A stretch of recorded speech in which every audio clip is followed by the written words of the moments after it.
interview for a student's thesis. Parang may floor. So, wala lang. Gusto ko lang i-record. Matagal na ako walang upload. So, try natin ha. I-record itong interview na to. Recorded naman to. So, ako naman, ilalive ko. Pero hindi ko siya makabit dito. Paano kaya ito ikakabit? So, yeah. Nga pala, I wanna share with you. Eto, nagkaroon na kami ng soft opening. Ito. Yeah. So, medyo makalat pa dyan. Pero, okay lang. Tara na. Live interview na tayo. Sandali ah. Saan kaya ipapatong? Naghahanap ako ng patungan eh. Ito.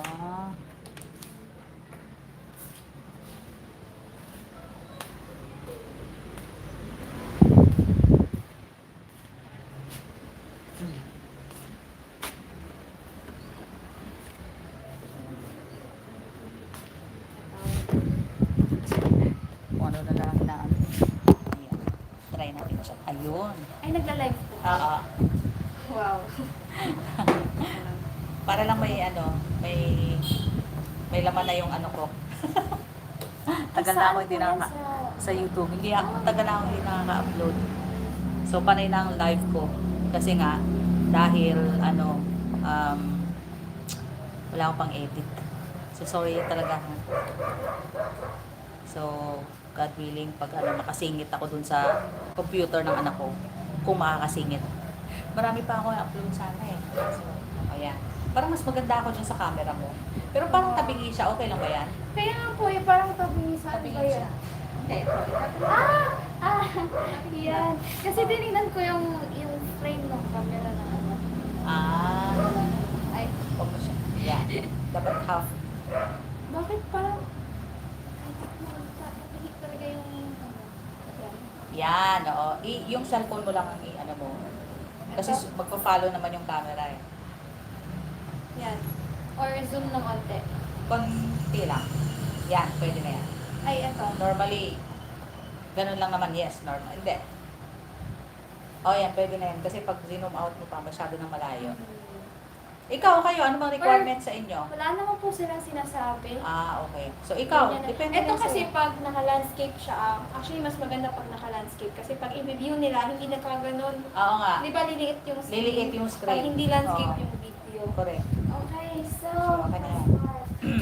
So, bahala ka na sa intro. So, Sasagot na po tayo kaagad. sasagot na agad. Kasi, i-edit mo naman yung intro, di ba? Yes po. Okay, question. Question number 1. Okay. For statement number 1, okay, boomer is ageist. Teka muna. Ay! Hindi ba, ano, Naka-ano? Sorry. yung boses, For statement number 1, okay, boomer is ageist. so, do I agree with it or no? Yes. Are you asking me? In that statement, sort of, yeah. Most of the okay boomer are ageist. And that actually, that is actually sort of a normal behavior for an older people or elder people because they tend to compare what they have experienced. They tend to compare their learnings from the kids nowadays, from the teens or the what we call millennials or Gen Z or Gen Y. So yeah, I agree. For the next statement, older generations create problems that younger generations have to solve. That I don't agree. Because older generation, the reason why they say that because of the gap. Actually, that's why we have this called generation gap. Usually, the boomer or whatever it is, the elder people cannot, relate to the younger people. So same as the younger people cannot relate to the older people. That's why they have this called generation gap. And yeah, it tends to be that way for me. Number 3, I trust the values of the other generation. Do you agree or not? Why? This one I'm confused with this statement. Which generation are we talking about? If we're talking about because the statement says other generation, so I don't know if it's the younger generation or the older generation. But if you're talking about the older generation, it depends because uh, it also says in the Bible. It also says in the Bible that in the future, in the coming days, people or children is getting wiser and more intelligent. So I bet they have this different kind of era and different kind of understanding, learning, different kind of experiences. So I think older people also can learn to the younger people. And as younger people also can learn from the older people. So for me, goes both ways. On point. For question number 4, I believe my generation will leave a world a better place. What generation? The millennials? Or if this statement is talking about my generation, it says my generation, maybe it's the millennials, yeah? So if the millennials are, sorry, what the statement again? So can you repeat it please? Ikakat ko lang po Yes, yan. cut mo na lang Sige. kasi Yung umingay eh. generation nyo po nasa Gen X. Gen Ah, X, okay. For statement number 4, do you agree that your generation will leave a world a better place? Yung Gen X. Yes. Okay. So, the statement says actually it's asking if I agree that my generation, which I belong to Generation X, it will leave a better A place. world a better place. It will leave It will leave the world a better it will leave the world a better Ulitin place. na lang po Ulitin yung na nga lang natin. confident kayo. Sige. Sige. Sige. Sige. Sorry, nawawala ako sa question. Okay lang po. Sige, sige, sige. Okay. I-cut mo na to. Cut. Yes. Okay. Ay, pero, ang galing mo daw. Yung mga ingay kasi. Kaya nga po, ganyan po ako doon sa kakat ng cut ng cut. Sige, cut mo na lang. Okay. So, yung ulit tanong. Okay, sige, sabihin ko na yung tanong. I believe my generation will leave the world a better place. Okay. Oh, yes. Okay. So, the statement is, I believe my generation will live a better place. Will live a better place. Oh, will leave the world a Will better leave the world a better place. So, sorry guys for that. Okay, Will leave the world, cut pa rin na. I believe, it says there, cut, okay. Again, the statement is, I believe my generation will leave the world a better place. Will leave the world a better place. So that is the statement. I believe my generation will live a better place. Okay.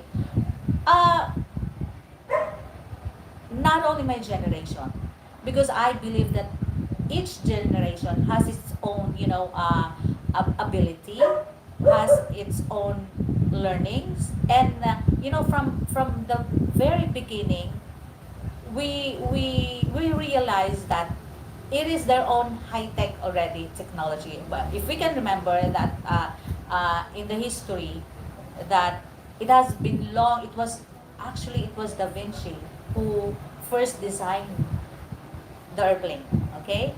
And then it was the Strong brothers who made it happen. So that is a long time ago. That is even before the what do you call this? The baby boomer generation. So we get to learn from them. And what we do now, the next generation, is to enhance it, to discover more things.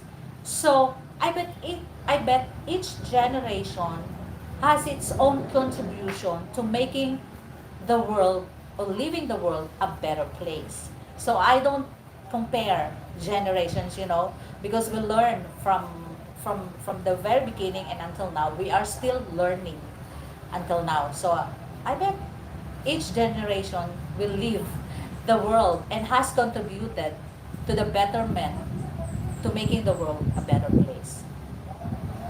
And can I do some disclaimer? I have a problem with my braces. That's why I'm not so confident at speaking.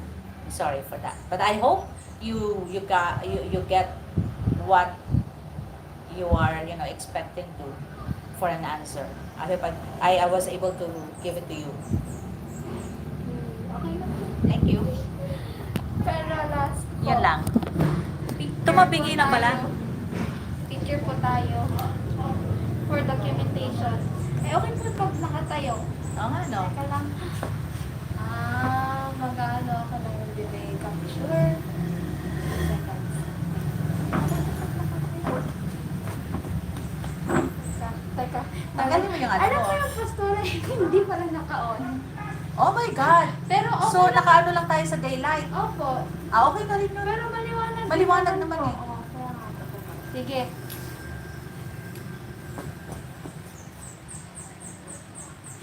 Isa pa? Okay na yan. Pati mo tinatanggal mask mo. Hindi ko Okay po lang. kasi baka sabihin na wala kayong social distancing at least Okay. Oo. Kaya Baka sabihin ganun, mo nga naman kasi magkatingin pagalitan tayo. na po kasi sabi Sige, last pa po. Pipiliin ko kung Isa ano pa. yung maganda. Hey! Isa pa! Sorry! Okay lang. Okay. Yes, thank you so much Tapos po. na.